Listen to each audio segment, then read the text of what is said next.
The house, the only one in the whole valley, sat on the crest of a low hill.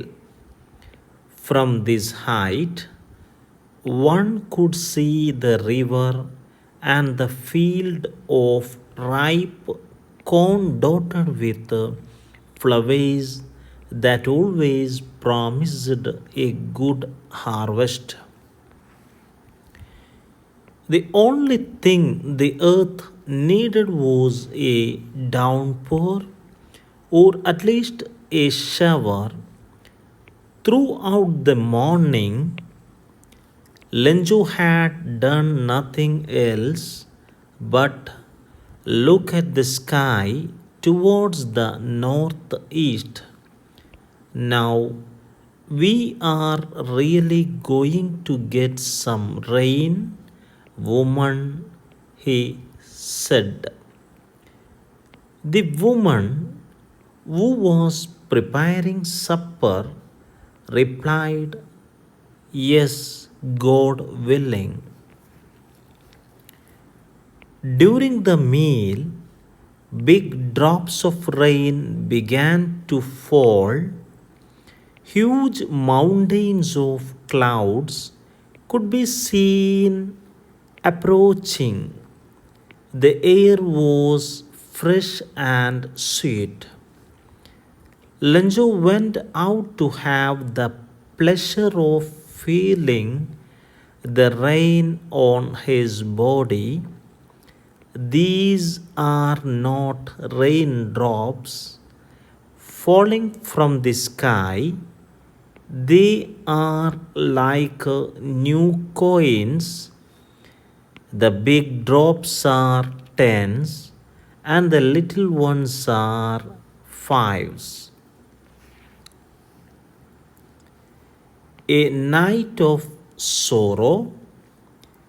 He looked at the field of ripe corn with its flowers draped in a curtain of rain, but suddenly a strong wind began to blow.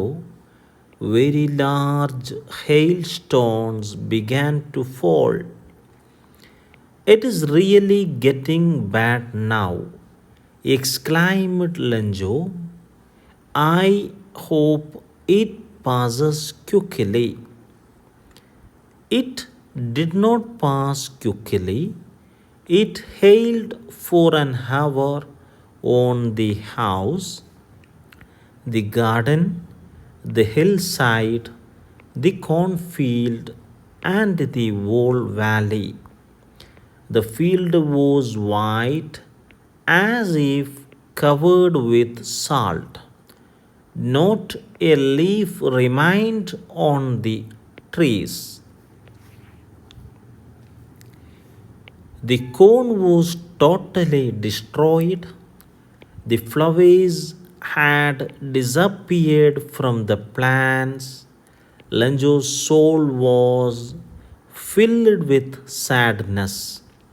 That night was a sorrowful one.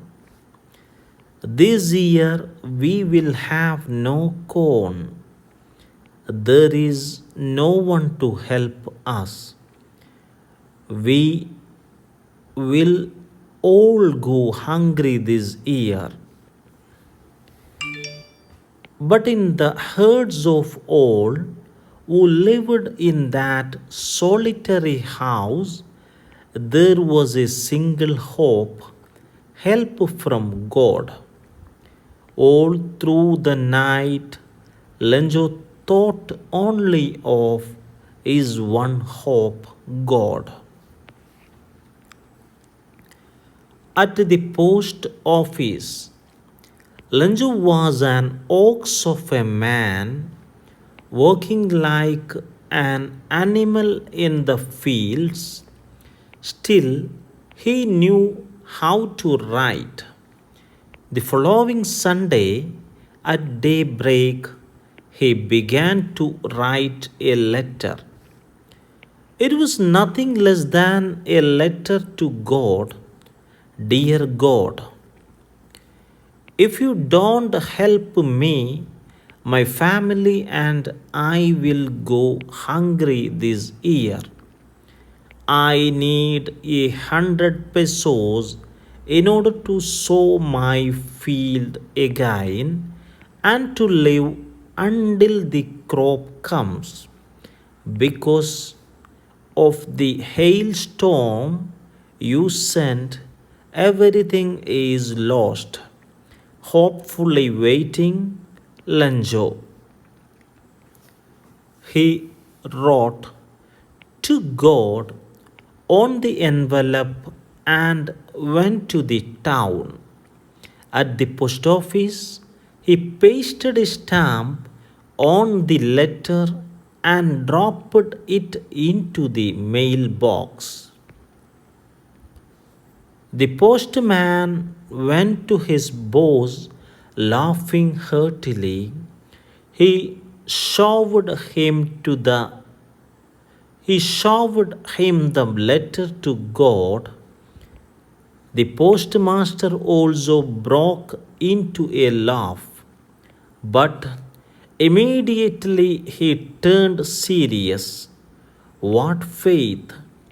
I wish I had the faith of the man who wrote this letter. Imagine starting up a correspondence with God. The postmaster came up with an idea. Send a reply to Lenjo from God.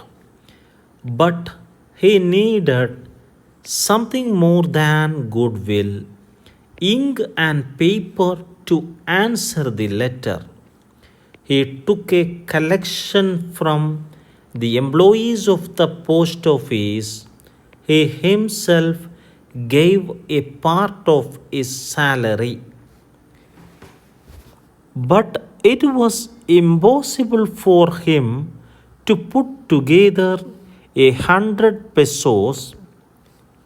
He was able to send the farmer only 70 pesos. He put the money in an envelope addressed to Lanjo. He sent a letter along with it. It contained only a signature, God. God replies. The following day, Lenjo went to the post office earlier than usual. He asked the postman if there was a letter for him. The postman handed a letter to him. The postmaster looked on from the doorway of his office. Lenjo showed not the slightest surprise on seeing the money. Such was his confidence. But he became angry when he counted the money. God could not have made a mistake. Immediately, Lenjo went up to the window to ask for paper and ink.